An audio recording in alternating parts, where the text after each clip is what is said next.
It is time to drop Christian Watson. I mean, he's been a candidate to drop for the last couple of weeks, but I think it's finally time to get your head wrapped around that it's not probably going to happen this season. Hey, there's going to be another great episode of RotoBaller Fantasy Sports YouTube channel. Please make sure you guys like and subscribe. You know the face, you know the case. It's your boy LQ, Mr. Real Deal Fantasy HQ. But man, Christian Watson has been struggling this season, but I think where the problem really lays is that he's not available all the time. He's not always the healthiest. I mean, he only played 6 games this season, and Jordan Love maybe does need to play a little bit better, but how can Jordan Love build the chemistry with Christian Watson if he's not ever on the field? Availability is your best ability. I mean, he's limited this week in practice with a shoulder injury, but man, I always think it's something with this guy to where he is just rotting on people's fantasy rosters right now. The fantasy playoffs are around the corner, and this is where you need to get your head wrapped around and get geared up that if you're a contender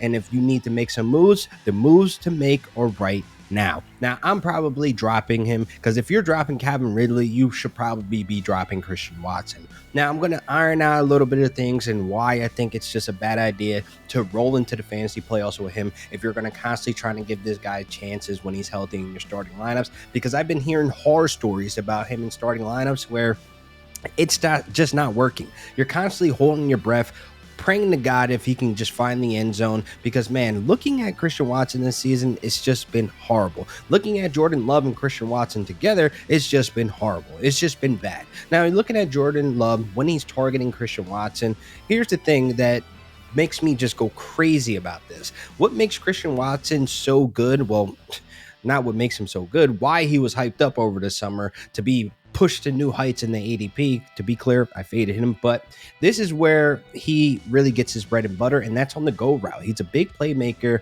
a big wide receiver that can go downfield and make the big plays, but it's just not connecting this season with Jordan Love. I mean, we all had our question marks going into the season about Jordan Love, if he's the guy, if he's not the guy, but the deep ball is really where we were just kind of just like relying on him to connect with Christian Watson. Now, he has 6 completions, 21 attempts, 0 touchdowns, 5 interceptions with a 25.6 passer rating when targeting Christian Watson, 10 plus air yards. And I just don't understand why it's not working, because we all saw the highlights of Christian Watson when he was making the big plays last season, finding the end zone. But this dude, again, has 0 touchdowns, 5 interceptions when Jordan Love is trying to target Christian Watson. I mean, the guy is really good, man, but at the end of the day, it's just not producing this season. He has no games this season over 11 fantasy points, and the one game that he has 10 fantasy points, he found the end zone, but the dude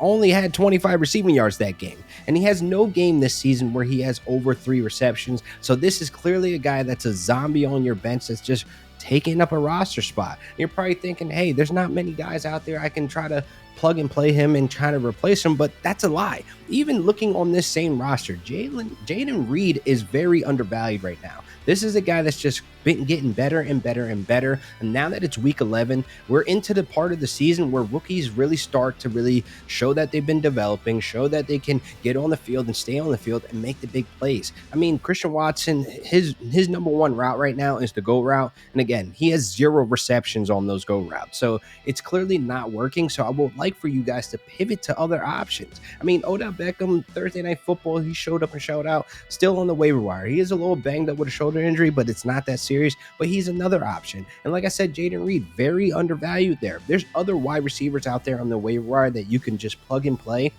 and have as a depth piece, because now a lot of fantasy managers over the summer, they invested heavily on Christian Watson and they're not getting that return. So it's time to move on. Now, you got to understand, Jordan Love might be a little bit iffy at times where he's not consistent, but like I said earlier, how can he build chemistry with a guy that's never available to him? Availability is your best ability. If you're not available for my roster, you cannot be on my roster. So hopefully you guys can rip the Band-Aid off, get him off your roster. I'm not holding my breath every single week, especially with a team that I'm trying to be a contender, especially a team where I'm on my way to the fantasy playoffs. If I just locked up that 6-7 seed or whatever your format is in your fantasy leagues, but it's just to the point now, I cannot have headaches going into the fantasy playoffs because we're all trying to bring home the goal. So this wraps up another great episode of RotoBaller Fantasy Sports YouTube channel. Please make sure you guys like and subscribe, and please leave a comment below for your start and sit questions. I'll try to answer them all the way up until game time. And you guys can follow me at Real Deal Fantasy on all social media platforms. Until next time.